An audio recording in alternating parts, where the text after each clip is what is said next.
Hey there, fellow sports gamblers. It's Steel Picks for you with the 5 best NBA playoff prize picks and underdog free picks for today, April 21st.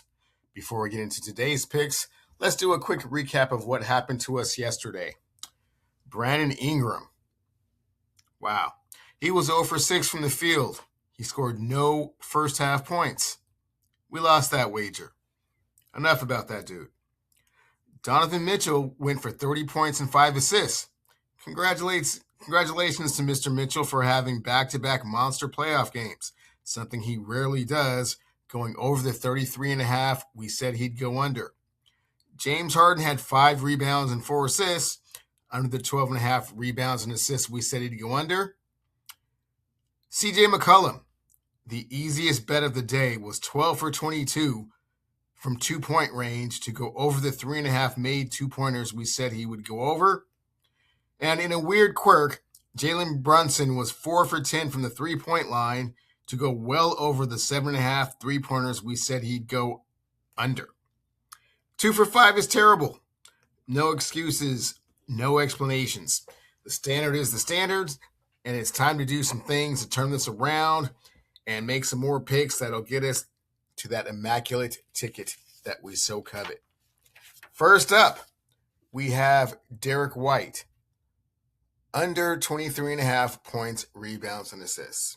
Now, for those of you that have been listening to the Steel Picks for You channel, you know that we've been picking on Derek a little bit the last couple of weeks, especially since the return of Jason Tatum. The tandem of Tatum and Brown is definitely taking the marquee and a little bit of the shine away from Derek White and a little bit of his contribution, to be perfectly honest. So he has not been the same player that he was before Jason Tatum came back, but we can use that to our benefit.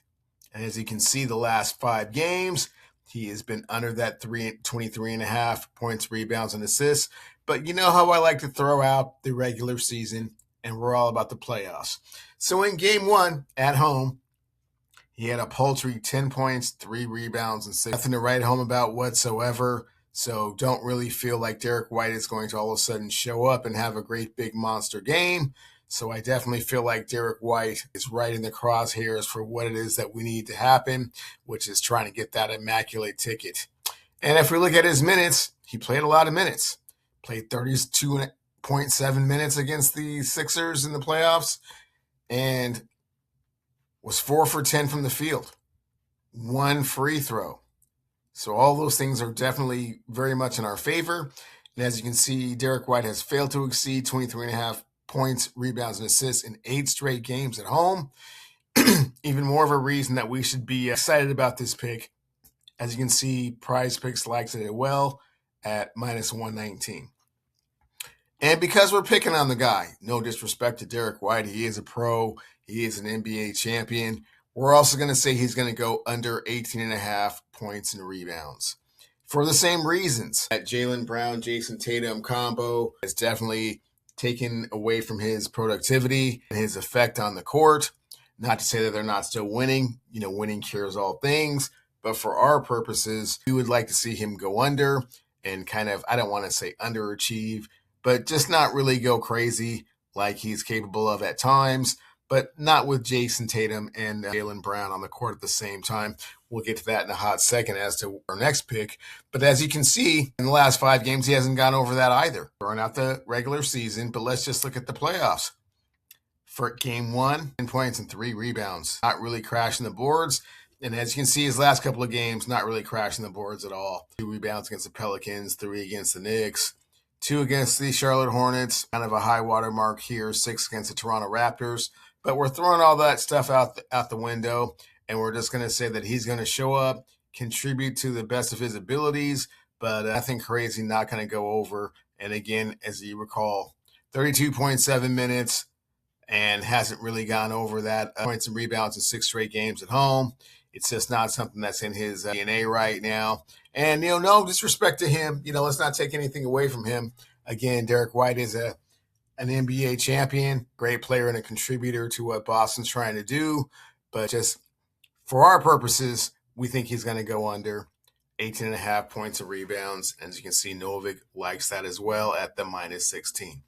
Now, as I was alluding to earlier, we have Jaylen Brown over 25.5 points. Why do we say this?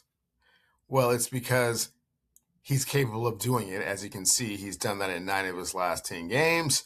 Of course, we're kind of throwing all of the regular season games out because it is playoff time, and the playoff situation and scenario and atmosphere is a completely different animal.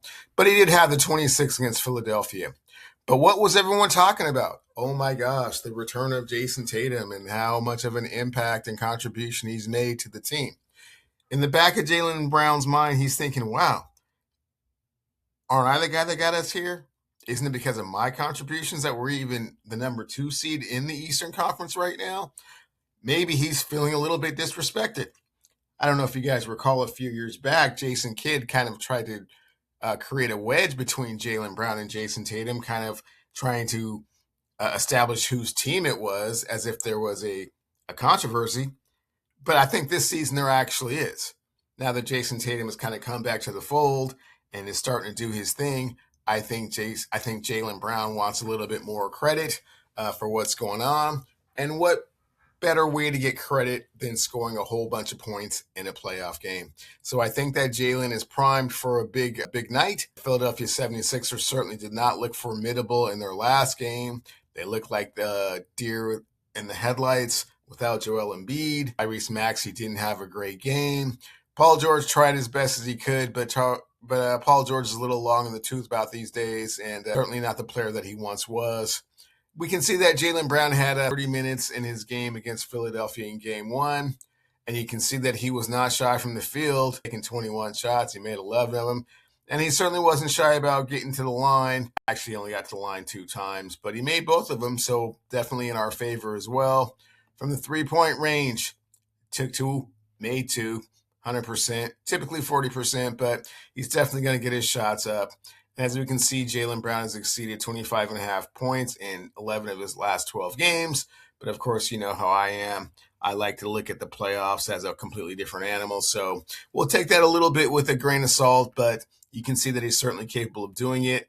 And again, I think he's probably listening to the media a little bit and wants to get his credit, and it's well deserved. Jaylen, go out and do your thing. As you can see, Novig likes it as well at minus 135. And as a friendly reminder, when you sign up with BETR using my promo code WINCASH, you receive 2 anytime tokens worth up to $100 each. And when you sign up to Novig using my STEELEWINS promo code and spend $5, you'll get a $50 bonus, which will come in handy when you're trying to place some of these bets that I'm placing for us so that we can win cash. Go ahead and do your thing, get more money. It's out there. Next up, Denai Aja, over 29.5 points and assists. Don't know if you guys saw the game against Phoenix, but I was more than a little bit impressed with his capabilities, especially in such a big-time game. He absolutely took it to the Phoenix Suns at every turn, going for 41 and 12. Big, huge monster. I don't want to say MVP, but certainly superstar type numbers in that first game to get that rest so that they didn't have to play that extra playing game. And then against San Antonio Spurs and the newly minted Defensive Player of the Year, unanimously for the first time, Victor Wembanyama, he went for 30 and 5. And so that's 5.5 actually over the 29.5 points and assists we need him to go over. And the rest of the team certainly did not pick up the slack. As you recall, Drew Holiday was 9 and 11 and 6 maybe. Had a great game. Scoot Henderson looked like he was just kind of happy to be there. A little bit surprised he was in the playoffs. Jeremy Grant showed a little bit of heart, a little bit of effort, but certainly it was up to Mr. Denai to do most of the heavy lifting. Klingen didn't really do a whole lot as well. So I think that they're going to be leaning on him quite a bit. And I don't think that the 29.5 points and assists is going to be very difficult to come by. Let's see how many minutes he played. For goodness sakes, he played almost 40 minutes of the game, and he took 21 shots, made 12 of them. Was he getting to the line? Well, a little bit, not as much as he typically does, but he was 4 for 6 when he was there. So definitely think that he's going to continue to be a factor. Definitely a little bit of a problem for San Antonio. They eventually ended up putting these guys away fairly easily. But with about 5 minutes left, it was still a game. So I think Nia is going to be a factor in all of this. And as you can see, Prizepicks likes it as well at at minus 119 for the over 29.5 points and assists. And last but not least, we have the elder statesman. I won't call him PG-13 anymore because he doesn't wear 13, but it's Paul George under 5.5 rebounds. As you can see, since his return from the 25-game suspension for substance abuse, he's been under in 9 of those 10 games. Of course, I'm throwing those regular season games out, and we'll just concentrate and focus on the playoffs. As you can see, he just had 4 rebounds against Boston. They're really, really good at this. As you can see, opponents' rebounds allowed. They're number 6 in the league. And against power forwards, oh, look at that, number 3 in the league. And in addition, Paul George knows that not most of the offense, but secondary offense is going to have to come from him. Primarily, it will come from Tyrese Maxey, but he's got to do his thing with no Joel Embiid and the rookie Edgecombe kind of learning as he goes, kind of getting his feet underneath him in the playoff intensity atmosphere. And against a team that has won the championship just 2 years ago, definitely they will be relying on Paul to be shooting from the long distance. And he doesn't really crash the boards, as you can see. Has only had 6 rebounds as the high watermark. One time, of course, I'm throwing out the regular season, so we won't count that too much. His last game, he only played 28 and a half minutes. So not even getting a whole lot of runs. So like that pick even more, the more that I look at it, he's not playing that many minutes, and that's not something that he really does normally anyway. And in addition, they're going to have to be relying on his scoring more than his rebounding. So under the 5.5 rebounds, feel pretty confident about.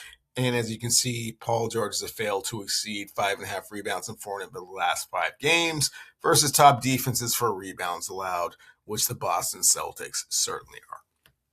So to recap, we have Derek White under 23.5 points, rebounds, and assists. Derek White under 18.5 points and rebounds. Jaylen Brown over 25.5 points and assists. Denai Aja over 29.5 points and assists. And Paul George under 5.5 rebounds. That's the 5 picks I have for you. Please be sure to like and subscribe to the Steel Picks for You channel. And good luck, everyone.